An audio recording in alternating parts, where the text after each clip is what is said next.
Welcome to Acorn Wellness Retreat. Here we are with Jules, who is going to tell us all about gong therapy.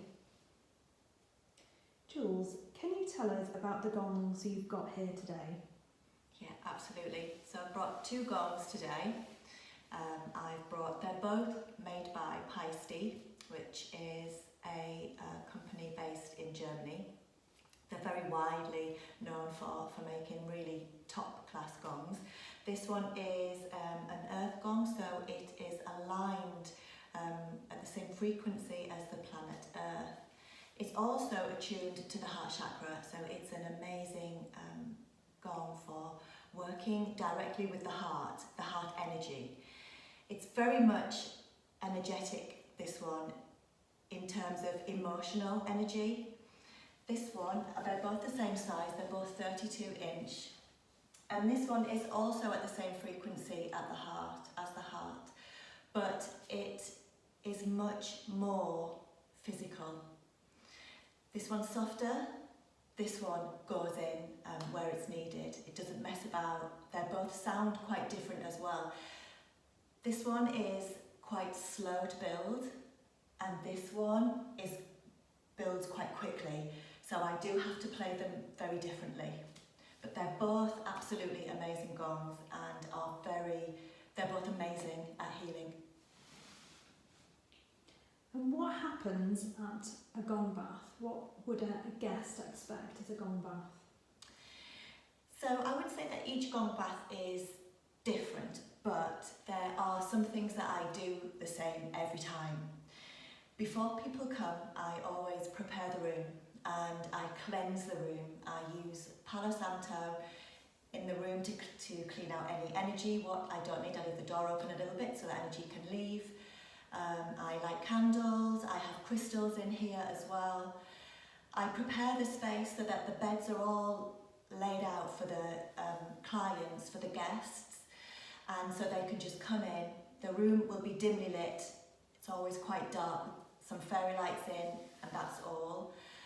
Then I will start off with a small talk just to prepare people about what's going to happen. People need to know.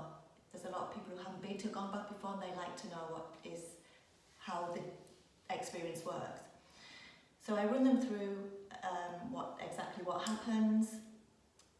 Then I settle them down with some breath work, some awareness work, and then I start sometimes with my ocean drum, which is this drum here.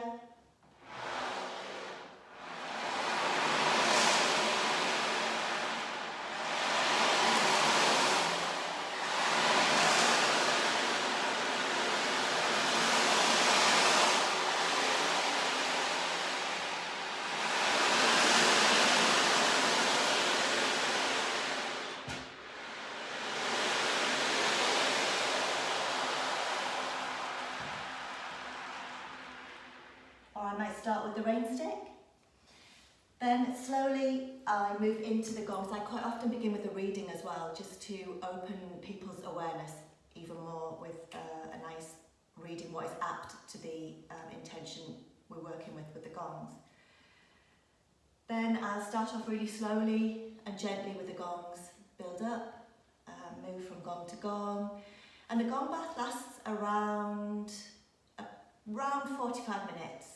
And then we have time at the end where we just lie, and it's a period of silence called shunyata.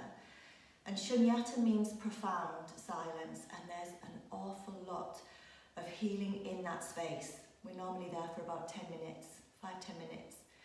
And people who come quite often say how deep that part of the gong bath is, when you just lie there and the room is full of healing. It's full of healing energy, and it's a time when you can just settle, just allow everything in your body to settle. And then we'll bring you around slowly, and you sit up on your mat, and I bring chocolate so that you can have some chocolate to ground, and I always suggest drinking lots of water after a gong bath for a few days afterwards, because it clears such a lot of blockages in the body, and you want those blockages to exit the body, so we need to pee them out. So drinking lots of water is a great help after a gong bath. Great, thank you. Where do you do your gong baths? I do my gong baths in North Yorkshire mostly. I do an awful lot of work here at the Acorn Wellness Centre. I love this space. It's a great room. It's a beautiful room. You can see there the beautiful picture behind me. As soon as you walk in here, there's a feeling of openness, of being held, of being supported and safe. It's a really safe space, and students love it in here. So I do a lot of my work here. I also do one-to-one work when it's called for. I will go to other studios. I go to a studio in York, which is amazing. I love going there. So yeah, I do get around a little bit, but primarily I'm based here at the Acorn Wellness Centre. Are there any reasons why you shouldn't have a gong bath?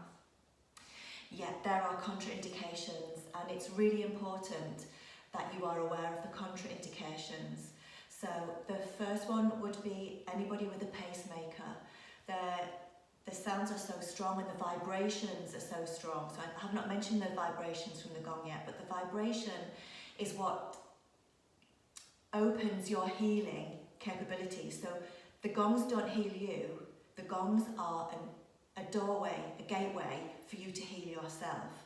And it's the vibration. So we are made mostly of water. We're watery beings, and sound moves through water effortlessly. So that's why the gongs are so effective. Now, if you've got a pacemaker, it can affect the pacemaker. So it's a definite no-no there. Early stages of pregnancy, particularly the time when the fetus, the embryo, is embedding into the uterus wall, that's a really important time in pregnancy, and the gongs could disrupt that. So after 14 weeks, perfect. Before 14 weeks, no, please don't do that. Also, it's not a contraindication, but I've had students who have suffered with it and not during a gong bath, and that's tinnitus.